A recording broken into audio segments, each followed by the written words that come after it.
जिसका introduction, outline, introduction and conclusion strong होगा, 80 to 90% chance है कि उसकी बॉडी भी स्ट्रांग हो। रिव्यू के बगैर अगर आपने कोई ऐसे दिया, then there will be a chance that you will fail in the exam. अगर आपने ऐसे सवा घंटे में किया तो आप बाकी क्वेश्चंस को जल्दी कर लेते हो, then you can manage time as well. Burger आपने देखे, उसमें जो बंद होता है वो कट किया जाता है, वो एक ही पार्ट होता है पहले। तो इंट्रोडक्शन और कंक्लूजन जो है वो बेसिकली एक ही पार्ट होते हैं, इसी वजह से रिफ्लेक्ट करते हैं। इंट्रोडक्शन में जो इंपॉर्टेंट चीज है, सबसे इंपॉर्टेंट, वो ये है कि आप अपना अपना आइडिया, अपना वो सेंटेंस जिसको हम थीसिस स्टेटमेंट कह सकते हैं और कहते भी हैं, जिसको आप लेकर चलते हो, उस आइडिया को बेहतरीन तरीके से आपको करना है। तो इसके लिए बेस्ट स्ट्रेटजी ये है कि सबसे पहले आप आउटलाइन बना लो। When you make an outline of an essay, जब आपने एसे की आउटलाइन बनाई तो उस आउटलाइन के बाद थीसिस स्टेटमेंट सोचो कि इंट्रोडक्शन में जो मैं थीसिस स्टेटमेंट मेन आइडिया बनाऊंगा वो उस आउटलाइन की बेस पे बनाऊं, सो दैट वो थीसिस स्टेटमेंट और मेन आइडिया उस आउटलाइन को क्या करे, रिलेट करे। लोग क्या करते हैं, लोग थीसिस स्टेटमेंट पहले बना लेते हैं, आउटलाइन बाद में बनाते हैं, या आउटलाइन बनाते ही नहीं है और डायरेक्ट जो है थीसिस स्टेटमेंट लिख लेते हैं। तो फिर वो कंफ्यूजन का शिकार हो जाते हैं और फिर उस थीसिस स्टेटमेंट को आखिर तक लेकर जाना है। तो जितना आपका स्ट्रॉन्ग इंट्रोडक्शन होगा, उतने ही चांसेस है कि आपका स्ट्रॉन्ग कंक्लूजन भी हो। हमारे बहुत सारे ऐसे एस्पिरेंट्स थे जो क्वालिफाई हो सकते थे लेकिन क्वालिफाई नहीं हुए। उसकी बहुत सारी रीजन ये है, वो टाइम मैनेजमेंट का ख्याल नहीं करते पेपर में। बहुत सारे लोगों ने कंक्लूजन को जो है वो लिखा ही नहीं और पेपर और वक्त गुजर गया। तो इसका मतलब ये हुआ, रिव्यू का भी टाइम नहीं मिला, कंक्लूजन भी सही तरीके से नहीं हुआ। सो इस तरीके से जब आप एग्जाम अटेम्प्ट करते हो जिसमें आप जो है टाइम मैनेजमेंट का ख्याल नहीं करते और अपने प्लानिंग ऑर्गेनाइजेशन ठीक नहीं होती, प्लानिंग ठीक नहीं होती, then you will face a lot of problem. So that's why इसको बहुत ऑर्गेनाइज तरीके से तैयारी करनी पड़ती है। It's not a tough exam, not at all. जिन लोगों ने क्वालिफाई किया है वो भी बार बार ये बात कहते हैं कि ये मुश्किल नहीं है, हाँ, लेकिन पेनफुल प्रोसेस है। मुश्किल नहीं है लेकिन लेंथी प्रोसेस है। हाँ, उसमें पेनफुल भी प्रोसेस होगा लेकिन टफ नहीं है, ऐसा नहीं, इम्पॉसिबल नहीं है। So you can do it easily. अब हम आते हैं कंक्लूजन की तरफ।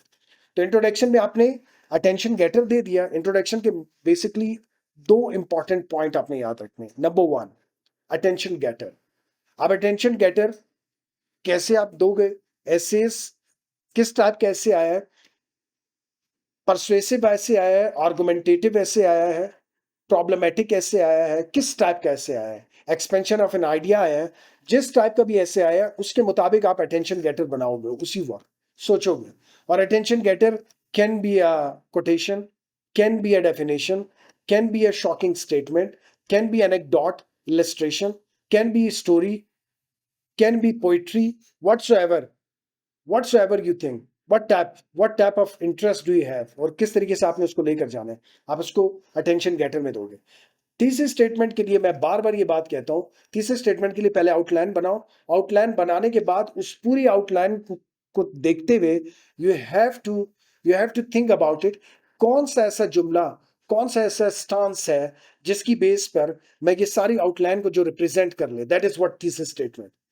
जब आपका थीसिस स्टेटमेंट स्ट्रांग होगा, अटेंशन गेटर जो कि रीडर को अट्रैक्ट करता है, ये दोनों स्ट्रांग होंगे, then there is a chance कि उसमें ग्रामेटिकल मिस्टेक भी ना हो, पंक्चुएशन और जितनी जो है मिस्टेक्स हैं वो ना हो। तो फिर there is a chance that कि आपका इंट्रोडक्शन स्ट्रांग होगा। If your introduction is strong, automatically आपके cut short paragraph, supportive paragraph खुद बहुत स्ट्रांग हो जाएंगे। मेरी बात समझ रहे हो? कंक्लूजन में आप क्या करते हो? रीस्टेटमेंट, रीस्टेट करते हो थीसिस स्टेटमेंट को, दोबारा उसी थीसिस स्टेटमेंट को जो कि आपने इंट्रोडक्शन को देखते हुए, यानी आउटलाइंस को देखते हुए इंट्रोडक्शन जो बनाया है जिसमें आपने थीसिस स्टेटमेंट रखा, उसको रीस्टेट करते हो कंक्लूजन में। So when you restate that, तो फिर क्या होता है कि it's just like a burger. Burger आपने देखे, उसमें जो बंद होता है वो कट किया जाता है, वो एक ही पार्ट होता है पहले। तो इंट्रोडक्शन और कंक्लूजन जो है वो बेसिकली एक ही पार्ट होते हैं, इसी वजह से रिफ्लेक्ट करते हैं। इंट्रोडक्शन को कंक्लूजन रिफ्लेक्ट करेगा और कंक्लूजन को इंट्रोडक्शन रिफ्लेक्ट करेगा। मैंने जितने भी ऐसे चेक किए हैं, जजमेंट की है डिफरेंट फोरम्स पे, चाहे वो नैप ने ऑर्गेनाइज किया हो या किसी भी यूनिवर्सिटीज़ में या किसी भी ब्रिटिश काउंसिल की, या जिस तरह के फोरम्स को हमने अटेंड किया और उसमें जो है पार्टिसिपेट किया एज ए जज और एज ए वर्कशॉप हमने जितनी भी ली है, मैंने ये ऑब्जर्व किया है कि अगर आपकी टेक्निक्स बेहतर हैं, तो दूसरी चीज जो देखी जाएगी वो देखा जाएगा आपकी इंग्लिश की राइटिंग स्किल्स। बेसिक टेक्निक्स के साथ ग्रामर आपको देखा जाएगा, और उसमें उसके साथ फिर और एस्पेक्ट है, और वो एक आपकी क्या चीज। और इसमें जो सबसे इंपॉर्टेंट चीज है वो ये है कि आपके एक्सप्रेशंस कैसे हैं। और एक्सप्रेशंस के लिए you you have to read foreign writers. आपको इंटरनेशनल राइटर्स को पढ़ना पड़ेगा, उनका स्टाइल चेक करना पड़ेगा, वो कैसे किसी आइडिया को लेकर जाते हैं, वो कैसे किसी इश्यू को डिस्कस करते हैं, कैसे स्टार्ट करते हैं, कैसे उसको खत्म करते हैं, कंक्लूड कैसे करते हैं। So these are things you need to just read out. तो न्यूज़पेपर से आपको मदद मिल सकती है, डिफरेंट और भी एस्पेक्ट से आपको मदद मिल सकती है। कंक्लूजन में रीस्टेट करना है अपने थीसिस को, और फिर कंक्लूडिंग सेंटेंस लिखना है। तो जिसका outline introduction and conclusion strong होगा, 80 to 90% चांस है कि उसके बॉडी भी स्ट्रांग होगा। तो ये तीन चीजों पे ऐसे में बहुत ज्यादा काम करना है। First outline, second introduction, third conclusion.